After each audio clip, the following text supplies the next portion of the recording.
were old friends, in a happy combination of sound business acumen and natural affability.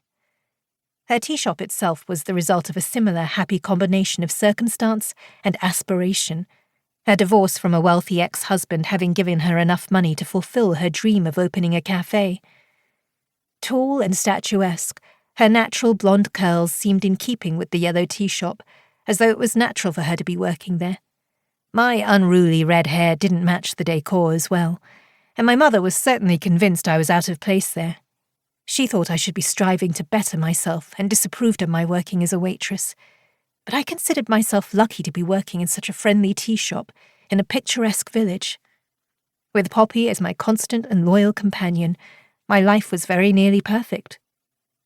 All that was missing was a boyfriend. Reactions to our decorations varied. Hannah's boyfriend, Adam, barely acknowledged our efforts, merely grunting when Hannah asked his opinion, but many of our customers complimented us on our efforts.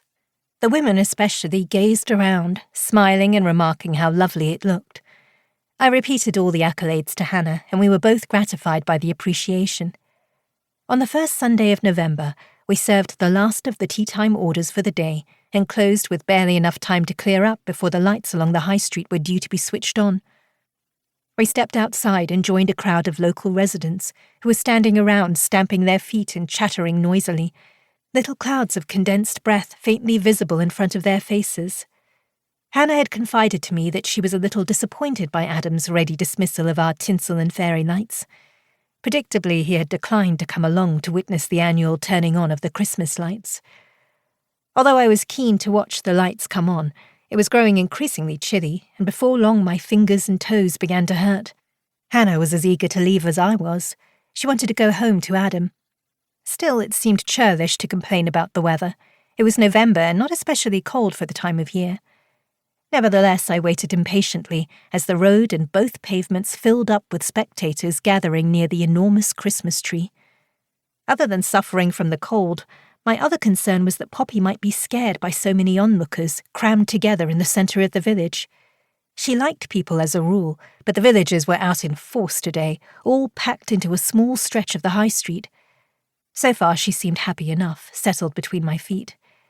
As we were waiting, Hannah murmured that it was a good thing we had put the finishing touches to our decorations in the tea shop the previous evening, as everyone could see into the Sunshine Tea Shoppe from the street. I agreed the place looked stunning, and she beamed.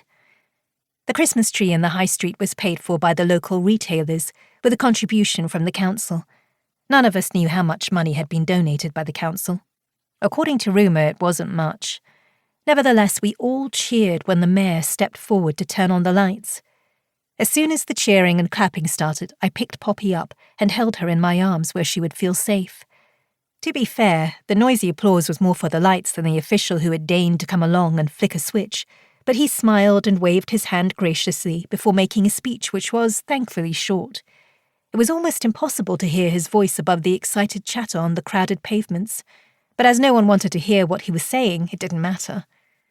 All the retailers had made an effort to coordinate their decorations, and when the lights were turned on, the whole street glowed and glimmered with strings of red and green lights.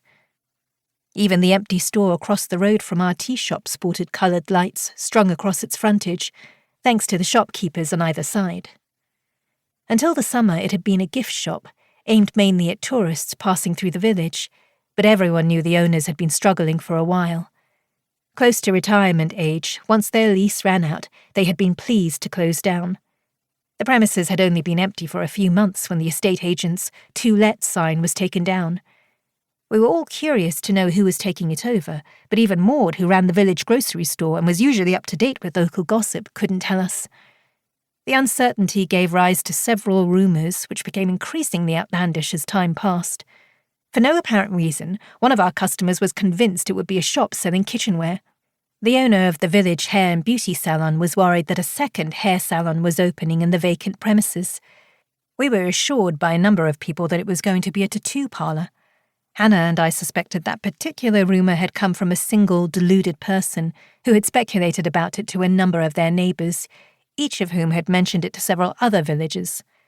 Someone else assured us a shop selling risque lingerie would be opening its doors opposite us very soon. In the meantime, we just had to wait.